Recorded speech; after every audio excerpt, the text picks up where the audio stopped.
Okay, ये जो अभी मैंने पेपर पे किया है सारा ताकि आपको समझ आए, ठीक है। ये वही चीज़ सारी यहाँ पर लिखी हुई है। ये अब आपको मालूम है कि एन माइनस जे प्लस वन कैसे आया, एन माइनस जे, ठीक है ना।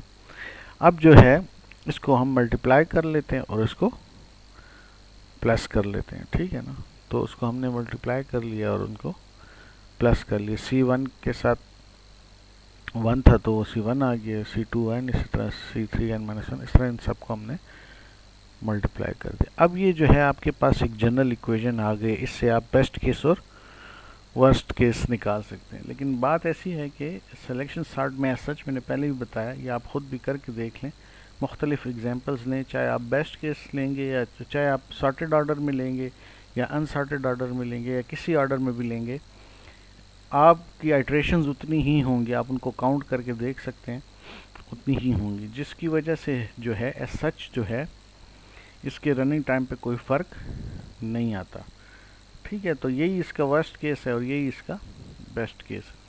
अब जो है इसको हम आगे जाके इसको सॉल्व कर लेते हैं। यहाँ पर ये बताता जाऊँ कि इस प्लस वन की एज सच कोई वैल्यू नहीं है, इसको इसलिए हम इसको नेग्लेक्ट करेंगे।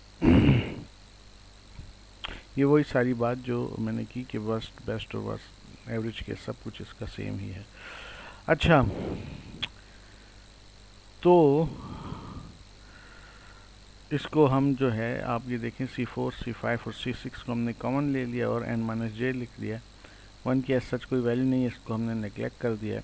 और आपके पास जो है n माइनस जे क्या बनता है, इसके दोनों के ऊपर समेशन लगाएं, n के ऊपर भी और j के ऊपर भी। तो इसका जो फार्मूला बनता है आपके पास, n के लिए n स्क्वायर बनता है और j के लिए n into n minus one divide by 2 बनता है। इसको आप फर्दर मल्टीप्लाई कर दें तो आपके पास आखिर में आ जाता है n square by 2 plus n by 2। ये जो है इसमें से हमने इसको माइनस किया, ठीक है। n स्क्वायर में से n स्क्वायर बाई 2 को माइनस किया तो आपके पास n स्क्वायर बाई 2 रह गया, ठीक है। और बाकी जो है हमने वैल्यूज़ की फिर पुट कर दिए यहाँ पर और यहाँ पर, ठीक है। n स्क्वायर बाई 2 या आप डायरेक्ट कहें, यहाँ पर आपने इस जगह पे आपने वैल्यूज़ की पुट कर दिए। देखें n square by 2 plus n by 2 यहाँ पे आपने पुट कर दी। बस इसको अब आपने क्या करना है, सिंपली मल्टीप्लाई करना है और सॉल्व करना है और इसकी आपने पॉलिनोमियल बनाना है इसका, ठीक है।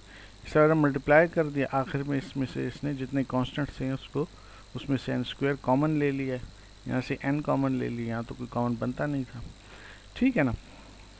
तो ये अगर आप इसको गौर से देखें तो ये कांस्टेंट जो है सारा जो है ये a है, ये जो सारा कांस्टेंट है आपके पास ये b है और ये जो C1, C3, C4, C7 है ये c है।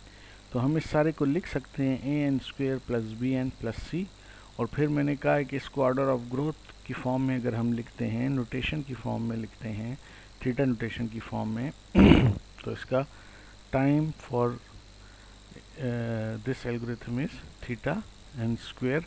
ये आपके पास आपने बी एन और सी जो है हम इसको नेग्लेक्ट कर लेते हैं क्योंकि एन स्क्वायर के अगेंस्ट इसकी वैल्यू बहुत कम होती है, इसको हम नेग्लेक्ट कर लेते हैं और यहाँ से हमने इसको एन स्क्वायर पिक किया है, ठीक है।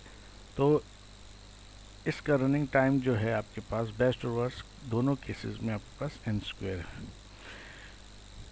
ठीक है। अब मतलब क्या हुआ इसका जो हमने सारा काम किया, देखें लास्ट क्लास में जो है हमने इंसर्शन सॉर्ट का बेस्ट केस और वर्स्ट केस निकाला था। बेस्ट केस में वो थीटा एन था, लेकिन वर्स्ट केस में जो था वो थीटा एन स्क्वायर था और सिलेक्शन सॉर्ट भी वर्स्ट केस में थीटा एन स्क्वायर। तो मुकाबलतन आप अगर कहें तो एज सच तो ये बात तो ठीक है कि इंसर्शन सॉर्ट का जो बेस्ट केस में रनिंग टाइम है वो कम है, वो थीटा ऑफ एन है। लेकिन इन जनरल जब हम कंपैरिजन करते हैं एल्गोरिथम्स का तो ये बात याद रखें कि हम वर्स्ट केस में करते हैं आम तौर पर। बेस्ट केस में तो एल्गोरिथम अच्छे चलते ही हैं, ठीक है ना। तो वर्स्ट केस में हम कंपैरिजन करते हैं। तो यहाँ पर अगर हम इंसर्शन सॉर्ट और सिलेक्शन सॉर्ट की कंपैरिजन की बात करें तो दोनों एल्गोरिथम तकरीबन बराबर ही हैं। इंसर्शन सॉर्ट थोड़ा सा तब बेहतर है जब आपके पास अरे ऑलरेडी सॉर्टेड हो। मैं आपको एक असाइनमेंट दूंगा, वो गूगल क्लासरूम पे डालूंगा, वो आपने बबल सॉर्ट का इसी तरीके से पॉलिनोमियल भी बनाना है उसका, आखिर में उसका ऑर्डर ऑफ ग्रोथ भी निकालना है, नोटेशन और उसका रनिंग टाइम भी। आज के लिए इतना ही है। Thank you ji.